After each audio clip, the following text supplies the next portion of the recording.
So, welcome back. This is paper 1, question 2, revision video, part 2. So in part 1 I took you through making your annotations, looking for your words and phrases, and doing the thinking in your annotations and sort of doing the planning of what it is you're going to write. So now I'm going to show you how I would write it up. I did actually add one annotation. I forgot to put it on the last video. It was about sentence forms, because the question, the bullet point is there, and it wants you to talk about sentence forms if you can. Only if you can say something that's kind of makes sense. If you feel like it's something you're saying just for the sake of saying it, then don't say it. I'll talk to you a bit more about that in a second.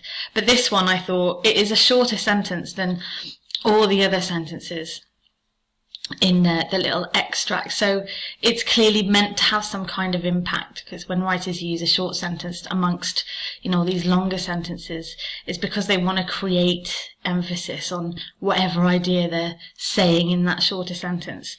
So my comment is just down here, short sentence, so it emphasizes the boy's feelings of horror, which the reader then feels too.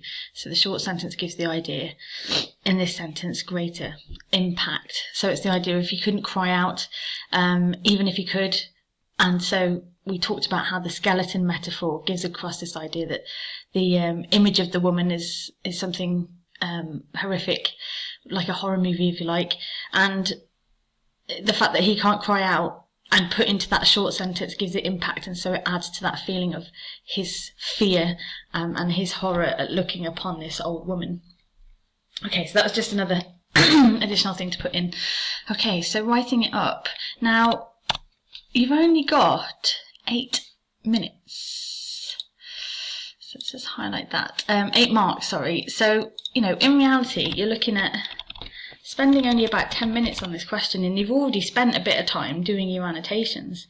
So, and I've said this to my classes before, you really need to pick, 3 things to write about, and they need to be 3 things that you can sound clever about. I've got loads of annotations here, but I'm only going to have time to write 3, so I want to write up things that I sound clever about, and things that I can actually give a lot of detail about.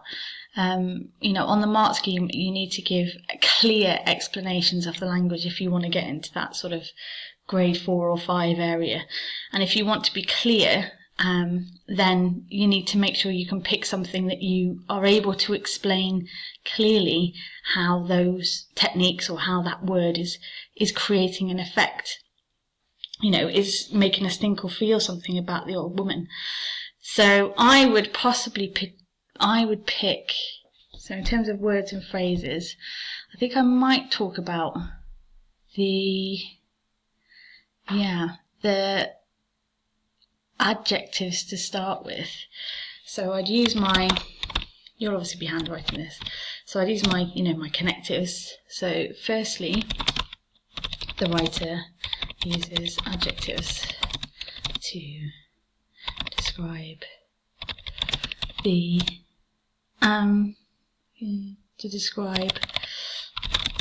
what the narrator can see. He uses the colours white and yellow.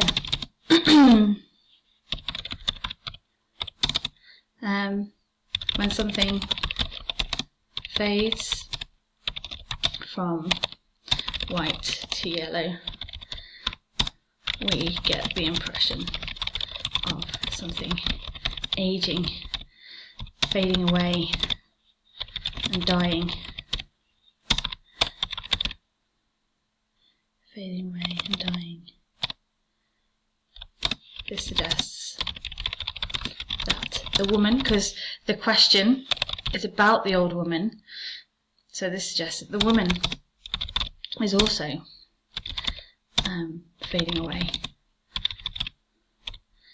So in fact, the writer uses the word fading or faded, so I'd put that in quotation marks, faded, to describe the things he can see around the woman. Okay? So look how many things I've been able to say about those two adjectives, white and yellow. When something fades from white to yellow, we get the impression of something aging, fading away and dying. This suggests that the woman is also, repeating myself there, but that's okay, is also fading away.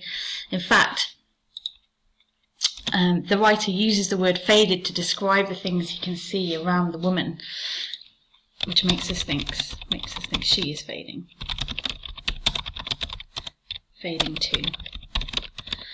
Okay, so I'm able to say, so I've picked maybe, that phrase, those couple of words, and talk about them in that much detail. Quite clearly, I've made the connection between how the words are used to create an impression of the old woman, okay, to describe the old woman. So then I might go on and I think, well, I think I could write about a technique. I think I'll write about this simile here. So I might also use my connectors again. The writer uses a simile to emphasize. So these are all subject terminology words I'm using here. So we've got simile, emphasize. In the paragraph above we had adjectives. We've got referring to the writer as well. So in here, my second point, also the writer uses a simile to emphasize. I'll just go back to my comments because I can't quite remember what I said. So it is, oh yeah, how dress and the bride are both decaying and fading away. Okay, so the writer says, put in my evidence. So the bride within the bridal dress. The bride. I'm just going to paraphrase here because you don't need to put in the whole quotation, save your life. So the bride had withered like the dress she wore. So there's my evidence. And then I want to give the detail about, try and explain clearly what this makes me think of the old woman. So I might say, so let's go back. Also, the writer uses simile to emphasize how the dress and the bride are both decaying and fading away. The writer says the bride had withered like the dress she wore. So as well as this simile, the word, or actually I could say adjective. The adjective withered, as well as this simile, the adjective withered makes me think that the woman is wasting away to nothing and that she is weak. And decaying like the dress she wears. So in some ways I'm kind of repeating the same ideas, but I'm talking about how the different techniques that the writer uses to create that idea, and particularly picking out words that further emphasize this idea that she is old and that she's decaying.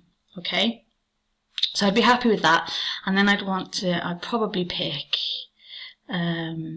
I might even put in about the sunken eyes in that paragraph there, just to sort of emphasize this idea that she's wasting away to nothing, like she's sinking into the background, almost sinking into nothingness. And then I like this idea of this metaphor. I think that's going to be a clever one, so I'm going to pick this one up. So finally, the writer uses a metaphor to compare the old woman to a skeleton. For example, he says she is a skeleton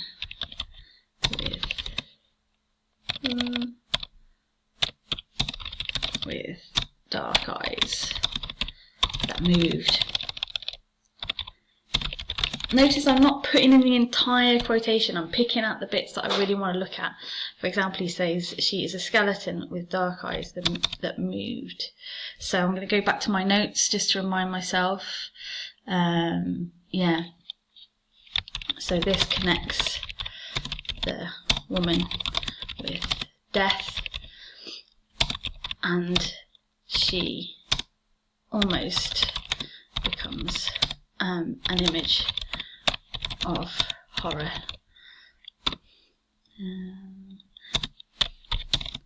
The idea of her eyes moving seems sinister and frightening. The writer gives the impression that she is a monstrous figure. Okay, so all my points link back to, you know, what the words and the techniques make me think of the old woman and how she's being described. So that she's fading away, that she's becoming weak, that she's connected to decay, and the skeleton metaphor, that she's connected to death, and she becomes an image of horror. And, you know, I'll finish with talking about how that metaphor gives the impression of her being a monstrous figure. So they would be my 3 points that I would write up. If I had time, I'd probably put in about the sentence form as well, because I do think that's quite a good one to have written about too. Okay, so just to finish off, again, I'll just say you've only got 10 minutes to this question, so you need to pick 3 of your best points, go back to your annotations, use your annotations, and use them to help you form your answer so that you can actually write your answer quite quickly. But make sure you've given detail, that you've really talked about the effect of the language, and that you're clear in your explanations, and you can use your connectives as well. Okay, so that's the end of that video. Look out for the next one.